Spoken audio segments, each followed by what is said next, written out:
Well, hello and welcome to the channel. My name's Johnny and you're watching Hillbilly Modeling. And this is part 2 of our Trumpeter Russian SAM-6 anti-aircraft missile vehicle. Trumpeter doesn't tell us anything else other than that. So, and it is in 1/35 scale. So, if you remember in the last video, we made up those link and length style tracks. And we temporarily put the upper hull on. And what we're going to do now is we're going to jump down to the bench and we're going to see if we can get those tracks off. And we really want to do that before we commit to gluing and fixing that upper hull down on our lower hull, because if we can't get the tracks on and off, we'll have to think of something else. So that's the number one thing that we really need to jump into. And then if that works out, we're going to continue on with the build. If not, we'll have to figure out what we're going to do. So let's see how this goes. So let's jump on down and get started on it. All right, so here we are. We've got our upper hull temporarily attached there with a little bit of masking tape. And I've also made up 2 cards here for our tracks, a left and a right, because these tracks are very side specific. And we can't just put, the right one on the left and so on and so forth, because it's not going to fit. Because of the way the suspension is designed on this vehicle, these tracks are going to have to go back where we fitted them and where we let that glue dry up. So, removing those sponges out of the way there, and which kept compression on the top run of our track for us while everything dried. We can remove the tape now. That's kind of got everything held held together. There we go. And as you can see, we can slide the track right out over that return idler. So that's good. That's really what we want to see, because if it wasn't going to come out, we was going to have to think of some other way.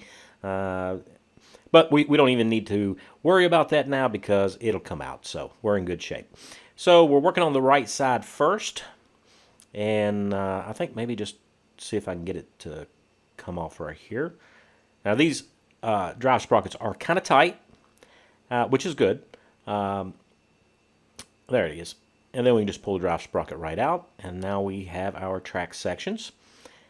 So what I'm going to do is take a little bit of masking tape there, and we're just going to secure them to our cards here. That way they don't get mixed up. And if we do something silly like drop the card in the floor, our tracks will still be on there. So we'll take the other track off as well. No problems there. And now we can remove all of our running gear here. Get rid of these road wheels and drive sprockets and idlers and all that stuff. Now it's time to go ahead and separate the upper hull from the lower hull. So we're just going to take off that masking tape and we'll be able to pull that apart. And there we go. So there are marks that I put on the track from the last video. And these are the ejector pin marks that it's on these track runs that can actually be seen. So we're just going to use some Perfect Plastic Putty, which is a water-soluble putty. Really nice and easy to use. And we're going to use that just to fill these ejector pin marks. Now I sanded these in the last video, but these are the ones that are countersunk, and they do need some filling because they will be visible. But it kind of depends upon how much weathering you do, whether or not you need to take that extra step. So it looks like that I'm just going to go ahead and fill them just in case. So when it comes to our upper hull, these large panels that go on, like the engine deck and some of these other covers, it'll just be easier if we go ahead and cement those on now. And I know we're really not following our instructions at this point. We've already determined that there's nothing inside there, but some of these lids, they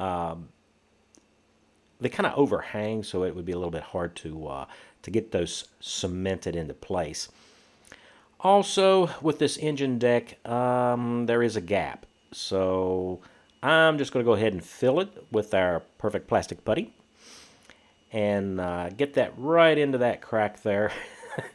So once we get our crack sealing in there, get it kind of smoothed out. It's easy. It's really easy to use this stuff. I love it. It's not great for huge gaps, or but these small ones is fine.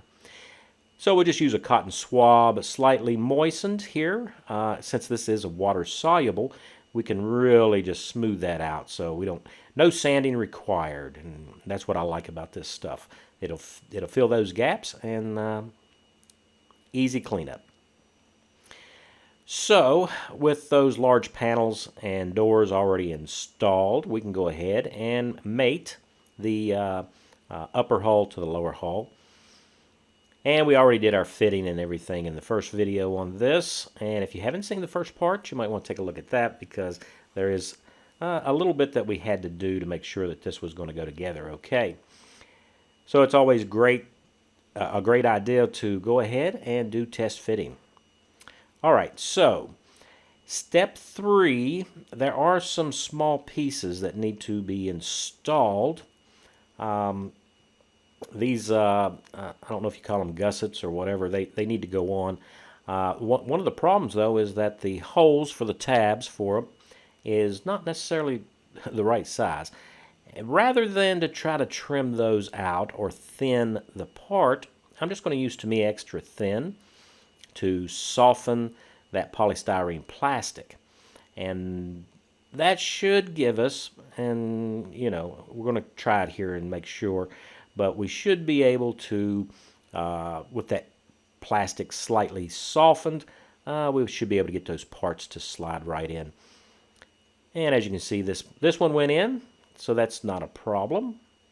And we didn't have to do any cutting or filing or any of that stuff. So there are some mud guards that need to go onto the back.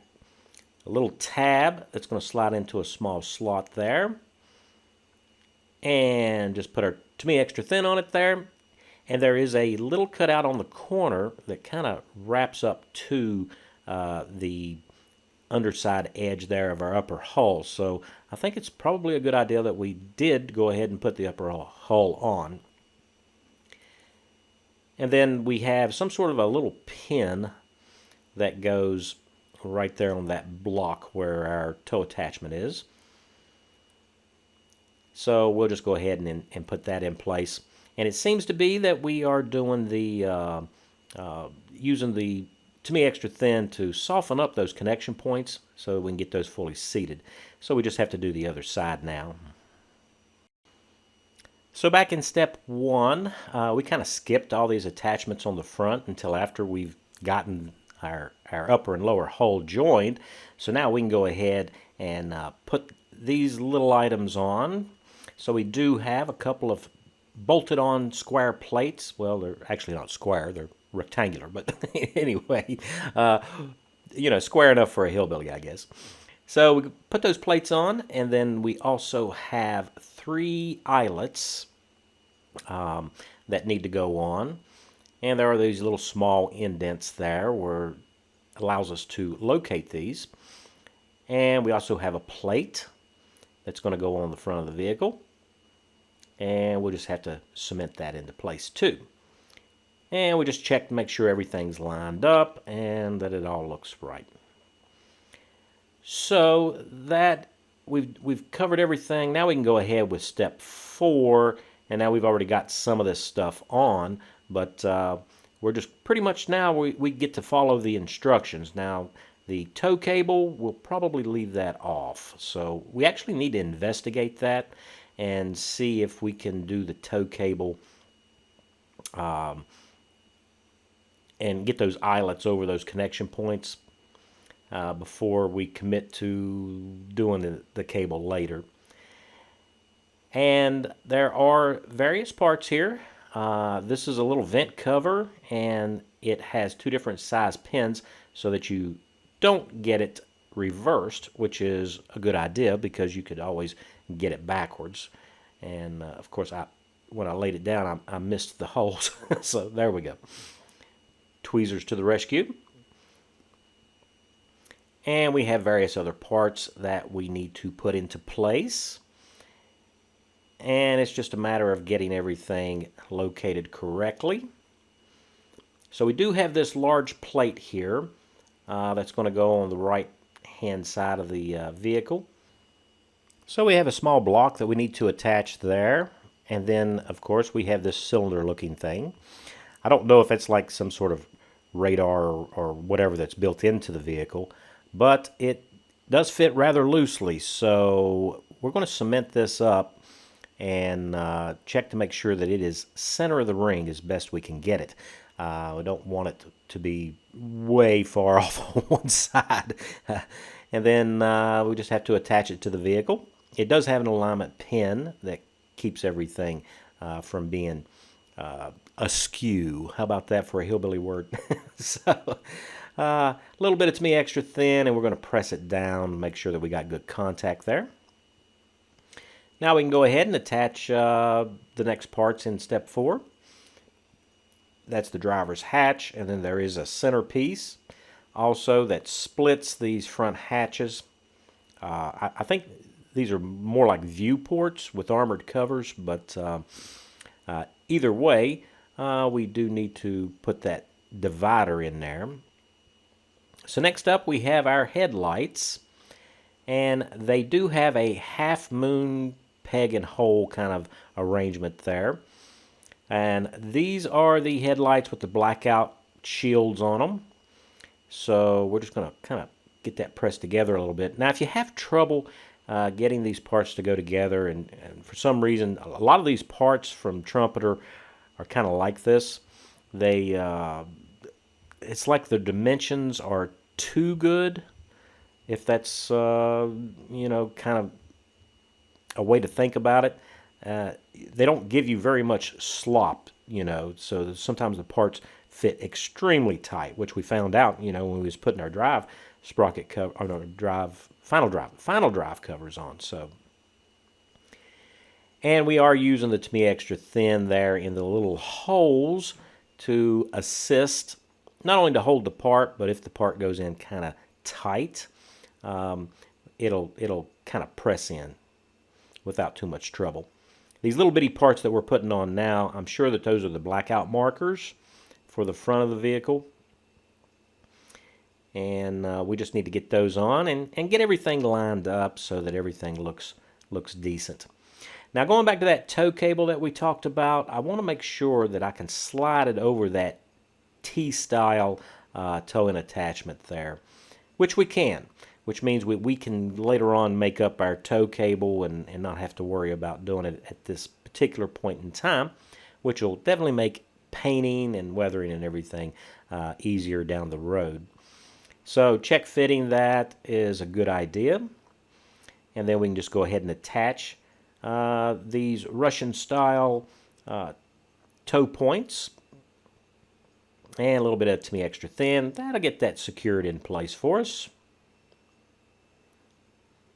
And we do have a little kind of a T attachment there, which I bend over a couple of times in the video. So if you see it bent over, that's because I've already had to go back and fix that. And we'll just set our eyelets there for our tow cable aside for later. So going on now to step 5. Let's see. We have more headlights and we have some grab handles there. Now the PE parts, and the saw is one of them, we're going to do those later. So we're just going to skip over and do all the polystyrene parts and get that knocked out as best we can. So one of the problems that I noticed here is that one of the holes for one of the grab handles there is not drilled to depth. Well, it wasn't molded to depth. So we need to go ahead and make sure that that has the right depth so that our handle will set in there just like it's supposed to. And I go ahead and look over the rest of the vehicle. And this is the only one that there's a problem with. And I think I'm using a 0.9 millimeter bit to do that. So with that drilled out, we can go ahead and turn our attention now to these little bitty grab handles. And I am going to leave the sprue gate on the handle. It's just so much easier to clean that up later on. And it also gives us a little bit of something to hold on to with our tweezers. That is, if I can hold on to anything with the tweezers. I usually use my fingers as best I can, but for you guys, I'm going to use tweezers because that lets you see what I'm actually trying to do here. So a little bit of to me extra thin down in those holes, and then we can just go ahead and set in our grab handles. And once they grab hold, and it just takes a couple of seconds, we can take, if I can get this one in, there we go. Anyway, once you get those glued into place, it's a good idea to look down the vehicle and make sure that you've got them, in this case, vertical. It should be 90 degrees to the plate, so we're in good shape. And we have the other two for the opposite side in this particular step. There's going to be more handles later on. And now we'll go ahead and start putting on more bits and pieces. So this is the assistant driver's hatch. And we do have two more headlights. Now these, when it comes to painting them, the lenses are supposed to be black.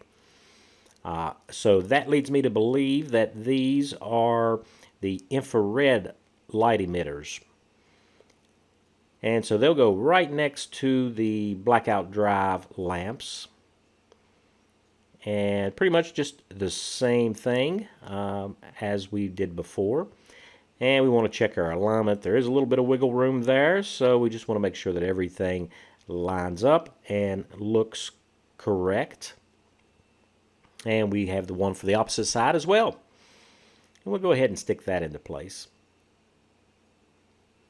And if you find that some of these holes, these locator holes for the parts are a little bit tight, a little bit of to me extra thin in the hole will really help with inserting these parts.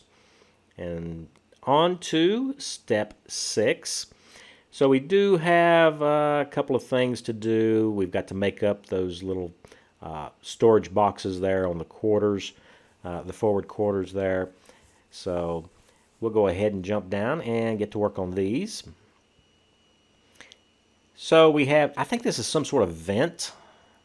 Not sure, but it does have two locating pins if you can find the hole there. There we go. So once we get that located, we can just use a little bit of to me extra thin and set that into place. Now keep in mind, I've already cleaned up all these parts previous so that you guys don't have to sit there and watch me scrape all these little parts and sand them and everything.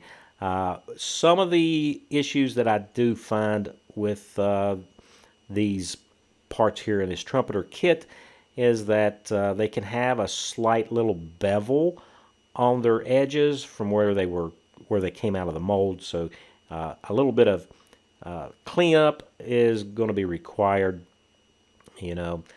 And as you can see here, this is a periscope, and it has a ejector pin mark in it there that I failed to identify earlier. So we're going to set that aside, and we'll fill it later. We'll keep going. Now there are covers that goes over top of our headlight assemblies. So we'll put those into place and cement them. And no real drama here. We just have a left one and a right one. Just make sure you don't mix these up, because the one on the left-hand side has a hole in it for the antenna base that's going to get put there later. So don't mix those up, or your antenna's not going to be on the correct side. So, yeah, so those look good. Moving on, next up, we're going to do these boxes. And they glue together exactly the same. There is a left and a right, so you're just going to want to pay attention to that. You just got to put these little end pieces on, basically the sides of them. And of course there is a left and a right side. You can't really get this mixed up. Just make sure that the reinforcement ribs on them are facing out, which is a characteristic of the of Russian vehicles. We do have a little bit of a, I don't know if it's a mold problem or whatever, but in order to get this side here nice and flat and mounted correctly, we do need to kind of take care of that. It's just like a little plastic burr, I guess, is what I would call it. And we'll just set these other sides into place. So the left one and the right one build up exactly the same way, and we have the exact same little burr problem there to fix. So while I'm thinking about it, let's go ahead and fill that periscope. Probably should have did it a couple of minutes ago, but a little bit of that perfect plastic putty, and we'll set that aside and let that dry. Now there is this little, I think it's like a fording board, if I can hold on to it. So when tracked vehicles with a sloped armor on the front of them enter any kind of water, what you end up with is basically a launch ramp for the water to shoot up over top of the vehicle. So that's probably why that's there. Next up, going back to these little boxes, you can see how the sides protrude. So what I've decided to do is we're going to flat sand this and bring those down to the level of the rest of the part. And it's just easier to do it this way than it would be to try to fit these by sanding the other two sides that we glued up in there. So this way everything is the exact same height or on the same plane. Ooh, got to be careful, Hillbilly. Don't get too technical. All right, so with that sanded down, and we just want to check and make sure that it's not standing proud of that surface. So they should be nice and smooth there now. And you do want to use a real stiff sanding stick to do this. We can check the fit.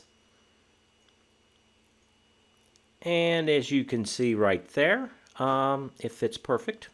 We're in good shape. We have to do the same thing to the other box. So we'll go ahead and attach this.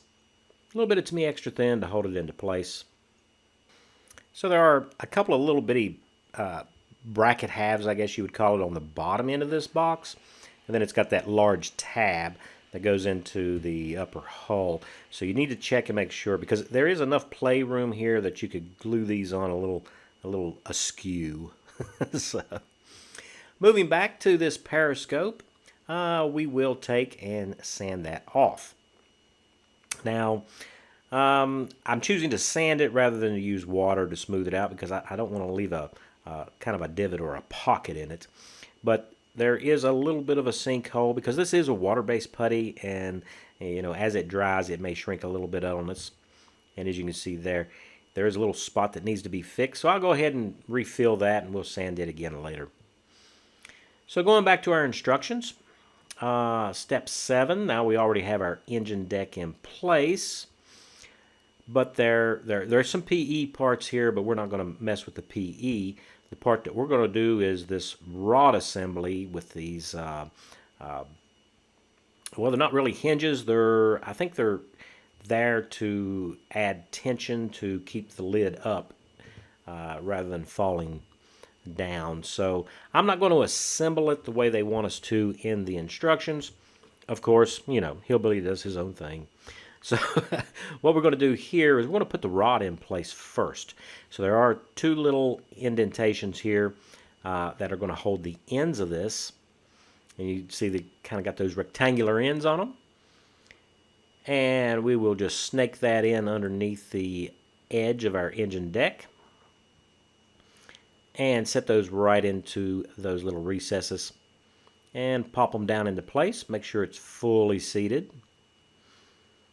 And then we'll add just a little bit of to-me extra thin to the end of these rods for that little stay open arm or whatever that is that we need to cement to it. Now there are no location indicators on the top of that lid for the other part of that bracket.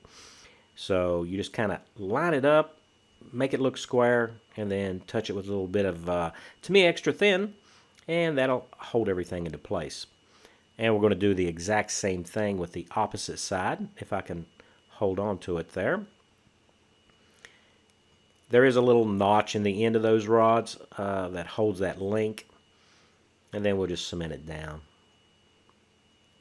And that's kind of how that goes. Nice little detail. So we're in good shape there. So with 7 accomplished, and we're skipping the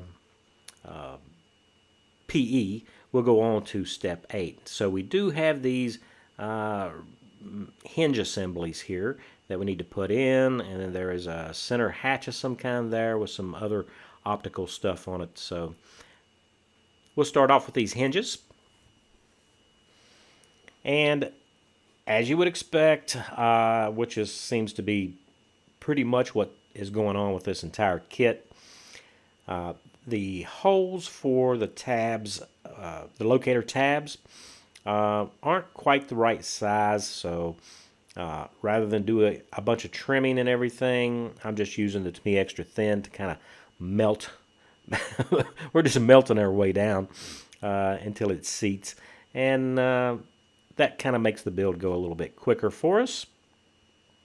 Just want to make sure that everything's pressed down and we got contact in the areas that we need. And then we have our other one to put in as well for the engine deck. A little bit of pressure there, kind of press it down into place. And then we can just go ahead and cement that one up. So the parts are really detailed. We got some really nice detail on these parts, but don't expect this kit to go together like a Tamiya kit. It just doesn't work that way. On a Tamiya kit, it's really easy to test fit and do all that stuff. Here, I'm pretty much just taking them one at a time and seeing what we need to do. And pretty much the same thing with these rods for these front covers. I'm having to use the Tamiya extra thin to kind of soften that polystyrene there for the locator tabs and the slots. So I'm putting it on both parts so that we have a mutually soft connection point, and we'll just press them together. Now once that Tamiya extra thin sets off, we have a real solid connection there. So on this one particular rod, we do have a end piece, so there's a small bracket there that we need to put in. And the big trick here is trying to get that rod actually lined up with it. If it's not lined up, it might be very visible. So I just want to make sure that it's lined up correctly and it dries right where it needs to be. And if you have to run off and leave it, you can always wedge like a toothpick or something underneath it there. So now we're going to go with this center plate. I don't think it's a hatch, but it does have an alignment tab, and well, the alignment tab is a little bit wider than the slot.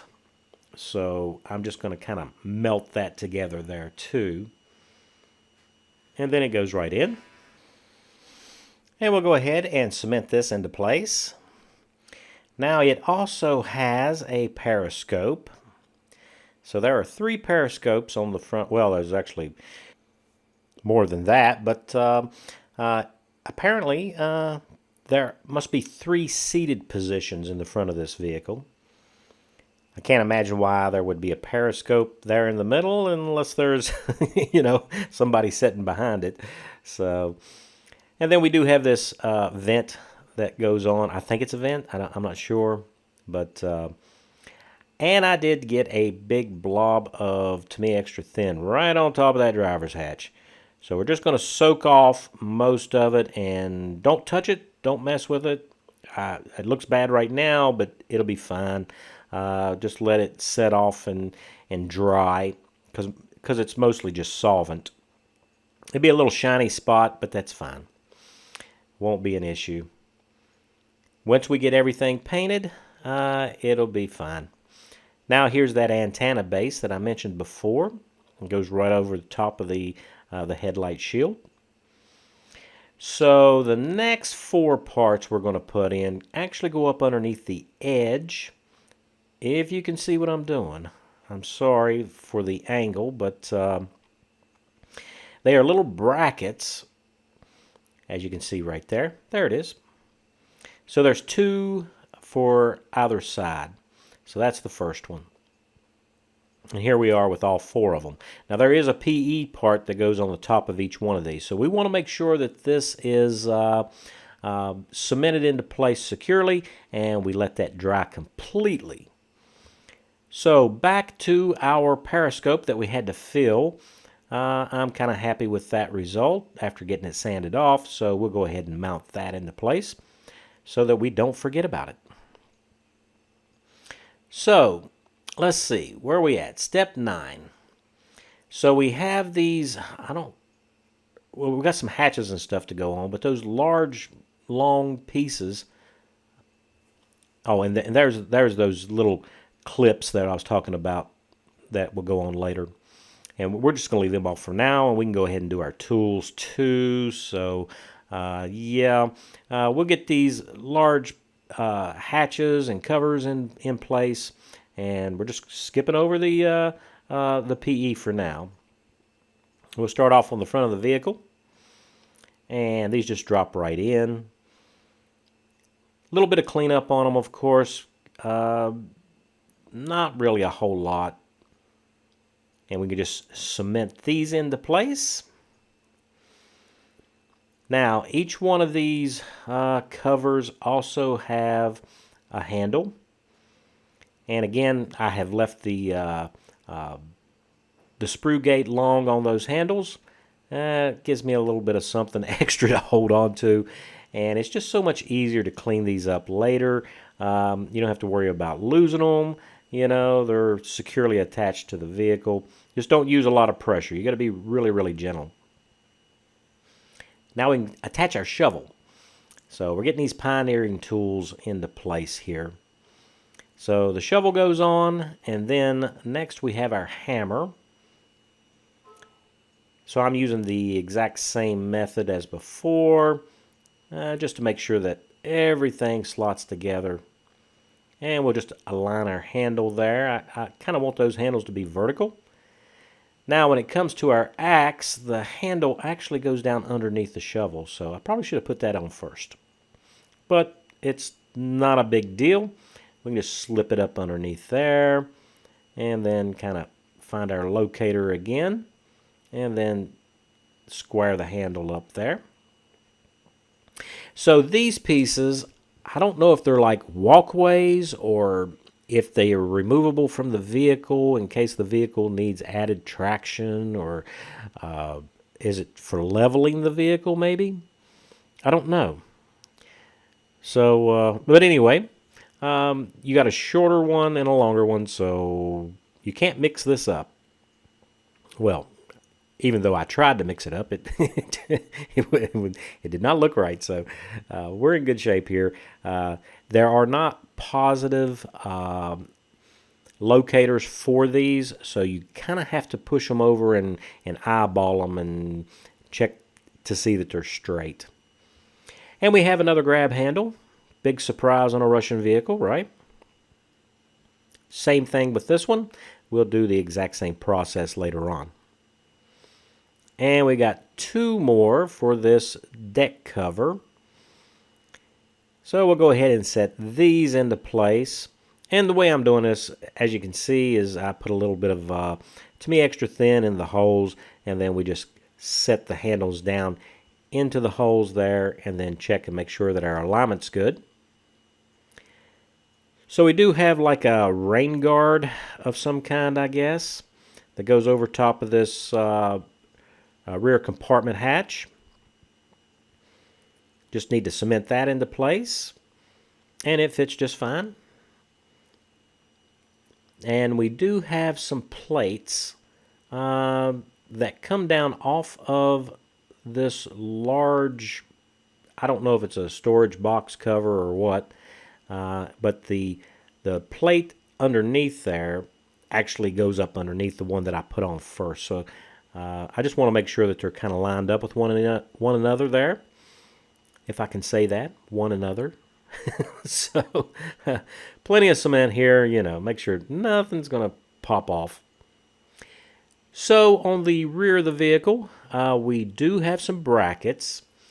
Now, just under the top edge there are 4 brackets.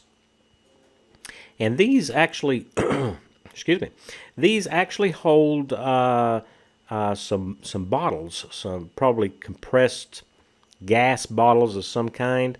I'm sure it has, well, obviously it has something to do with the missiles. But underneath those, we have our brackets for our log, our anti-ditching log that's going to go on the back of the vehicle as well. Same method as before, using that semi-extra thin to kind of soften up those connection points and then just pushing them in. So next up, we do have a spare track section to go here on this rear quarter. And it has 4 very large locators, so I think I got it in the right direction. So next up are those bottles that I was talking about. Now, it's kind of important that we mount these bottles now rather than to wait a day or two, because these brackets where they set in on might need some slight adjustments. So while those brackets are not truly firm, it makes this alignment so much easier. And that's one thing that you need to pay attention to. If you have parts that connect to other parts, you want to try to do those in the same modeling session while you're fooling with it, just to make sure that everything is going to square up, you know, and align and allow you to attach those items. So next up is our log. We do want to check to make sure that the brackets are level and that our log is able to be installed, and it is. And we're just going to set the log off for later because we're going to paint it separately from the rest of the vehicle. So we'll just remove that. Okay, so that's step 10 that we just completed, and we just want to check and make sure that we got everything done that we can do. Now, there are a couple of PE parts for those rear markers. We're going to leave that stuff off for now, and we already got these brackets and our bottles installed, so yeah, we're in good shape. So now that we've given all of our grab handles plenty of time to set up, we're going to go ahead and trim those down. And it really pays to have a really nice sharp pair of sprue cutters. It kind of cleans everything up for us. Nice straight cut without pinching the plastic, because if your cutters are really dull, it will pinch the plastic and it will leave voids, and that's not what you want it to do. So if you're having that issue, you need to probably invest into some better sprue cutters. I've had that problem in the past. And as you can see, this is really easy to trim these up. Sometimes you have to come in with your with your X-Acto knife, and, you know, and get the big stuff, and then just lightly sand these. And we'll do this to all of our grab handles now that we've got pretty much all of our hull together, except for those PE parts, which we haven't gotten to.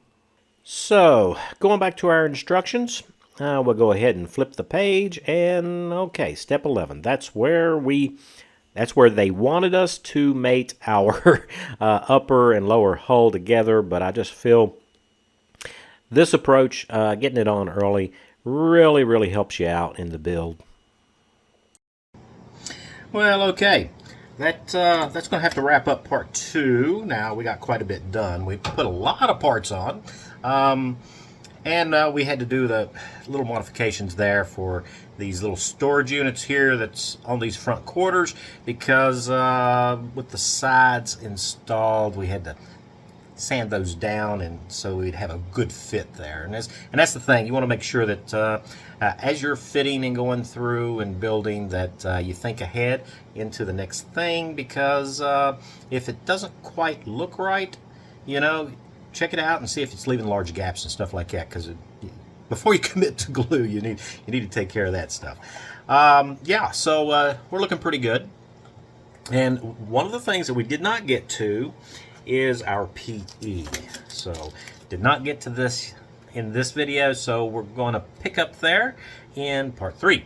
We're going to have to do some bending and annealing and all of that little stuff there, but it's not a lot of PE. We should be able to take care of that fairly rapidly, I think, and then we'll move on. I think the next thing is missiles after that. So we get our PE on, we can go ahead and start working on our missiles, and that's the interesting part, right? So special thanks to all my subscribers. It's because of you guys that I keep making these videos, and I hope that you enjoyed this one. And if you're new to the channel and not a subscriber, I hope that today I earned your subscription. So you guys stay safe. Oh, and leave me a comment too. I like to hear from you guys. So guys, stay safe, and I'll see you in the next one.